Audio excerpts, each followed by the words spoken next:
Okay, hi everyone, I'm back with another movie review, but this one's a little bit different. And the reason why it's different is not on at the cinema, but it grabbed my attention. And that is the reimagining of the classic novel, Ray Bradbury's Fahrenheit 451. And it's in America on HBO and in Australia on Showcase on Foxtel. So kind of cuts through my normal thing, which is where I say whether to see a film or not, and then we talk about the themes and then spoilers. So in this case, if you've got those cable companies, I would definitely say this is worth your time. There's some really interesting things, and I'm going to talk about that in a second. So I give it the thumbs up, you should see it, and I'll be back in a second. So Fahrenheit 451, which has got the famous postscript to it, which is that Ray Bradbury was once walking past a fire and asked a fireman what temperature paper burns at. And the guy said 451 degrees. And he never checked it, and I'm pretty sure it's not even right, but such a great title. So the book was a reaction to what Bradbury had seen after World War II, the Nazis, book burnings, and then just the growing trend that he saw, which is just unbelievable when you think about 2018, that people were starting to not think and not read, and they were, watching television and things like that, and that there was a break between a thinking population and cattle who were just kind of, wanted to be amused. So put that on steroids and you get to 2018. So the great thing about this novel is that it can be interpreted in numerous ways.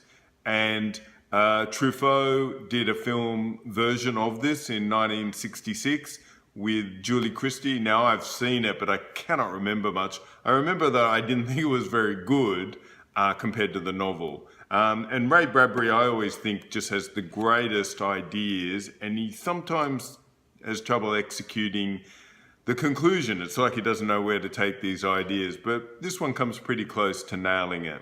So just a really brief overview, if you've never heard of the story, it's based around a guy named Guy Montag, and he's a fireman, but firemen no longer put out fires. They go around and burn graffiti, which is any form of writing, mainly books, but it can also be any work of art, anything in which you're getting an idea from another human and not through the state.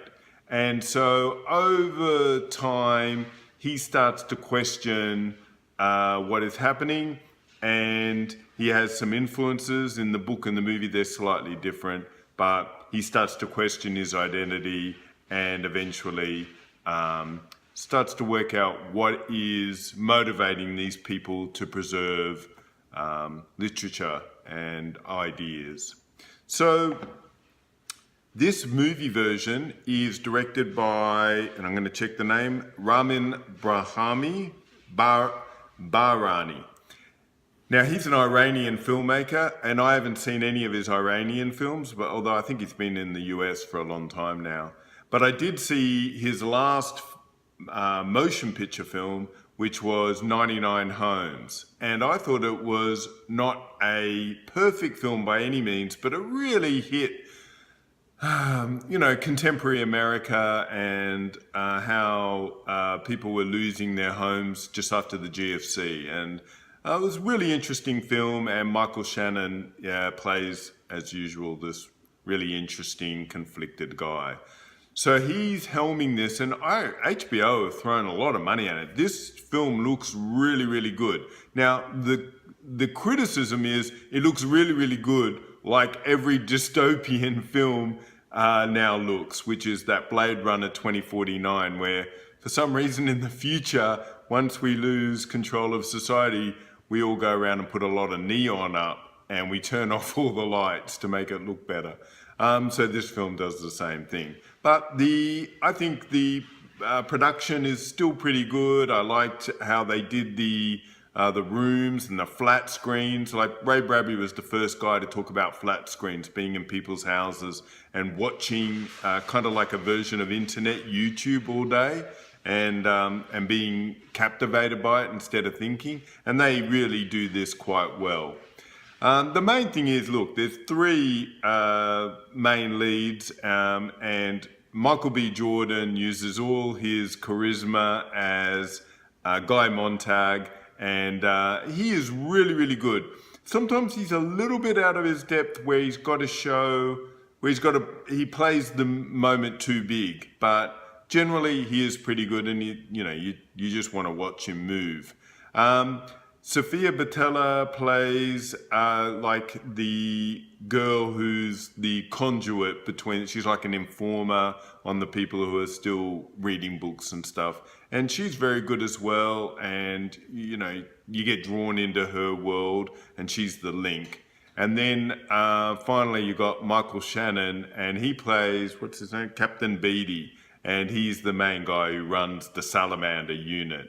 And well, I don't know. How many more superlatives can we give about Michael Shannon? He is the master of playing the conflicted person who really has a mission to do, and he wants to fulfill that mission, but at the same time knows that it's hypocrisy or lies. And I think he is absolutely fantastic in this, maybe even as good as how he was in Shape of Water. There's some scenes there where he's really just talking to himself, and the angst and the slowly dissolution of his sanity as he wrestles with two impossible ideas. I think it's just amazing, and really just worth watching just for that performance. It's really, really good. I think the film itself is quite good and really talks to 2018. Now, it's been really panned. I was surprised when I just did some quick research and got some of the names, and people don't like it at all. They say it's really just the same old dystopian world, and I think there's a little bit more there, but we're going to go to spoilers and talk about what they did not like about it. Okay, so we're in spoilers, which is kind of weird for a book which came out in 1953, and movie Truffaut's was in 66. So the spoiler, well, the ending, there's a change of tone in this HBO version. So in the book, we're in spoilers. So in the book, eventually Guy Montag does link up with the revolutionaries, and you find out each of the revolutionaries is learning a book off by heart. They become that book. So instead of being, this is Eden, they'll go, this is Hemingway, or this is the name of, Farewell to Arms, or something like that. And so, and that's how they're going to keep literature alive. And it's this beautiful kind of hope and this idea that you can't crush humanity. So in this version, they have made it a lot more like a thriller and a lot more updated for 2018. And I really like that they're trying to make this a little bit more for a present day audience and maybe a younger audience. And I give them kudos for that. But in this one, what they've done is they've come upon a plot which is something which you can do, although it's hard to do, which is they've encoded all the works of literature from around the world into the DNA of a creature. And they're going to try and get that creature out of America where it can mate. And once it mates and enters the life cycle, that DNA will spread all around the world, which I actually don't think scientifically works. It might stay within that bird line, but that's it, because it's in a bird. So a lot of people don't like that they've changed it, that they made it this kind of scientific ending rather than the book ending per se. They do quite a few tips of the hat towards the book ending, but they go with this other ending.